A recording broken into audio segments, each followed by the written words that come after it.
মুসলমানের পর এবার ভারত জুড়ে হিন্দু সন্ত্রাসীদের একযোগে হামলার শিকার হলেন দেশটির খ্রিস্টান ধর্মাবলম্বী সাধারণ মানুষ। ভারতের নানা প্রান্তে বড়দিনের আনন্দ উৎসব যেন মুহূর্তেই রূপ নিয়েছে আতঙ্কের মৌসুমে। অভিযোগ, হিন্দু সন্ত্রাসী ও উগ্রপন্থী হিন্দুত্ববাদী গ্রুপগুলো পরিকল্পিতভাবেই খ্রিস্টানদের বড়দিনের উদযাপনে বর্বর হামলা চালিয়েছে, এমনকি প্রকাশ্যে হেনস্থা করেছে নারী পুরুষসহ সাধারণ মানুষকে।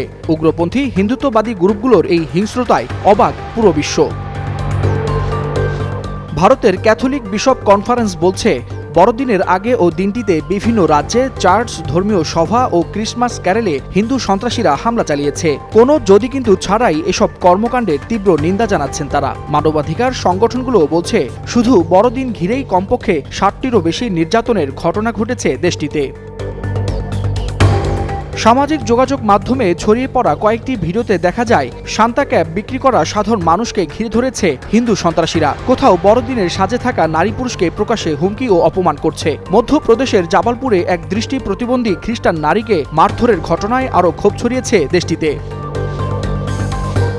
ইউনাইটেড ক্রিশ্চিয়ান ফোরামের তথ্য অনুযায়ী চলতি বছরে ভারতের বিভিন্ন স্থানে খ্রিস্টানদের উপর 6 শতাধিক হামলার অভিযোগ উঠেছে। 140 কোটি মানুষের দেশে মাত্র 2.3% খ্রিস্টান।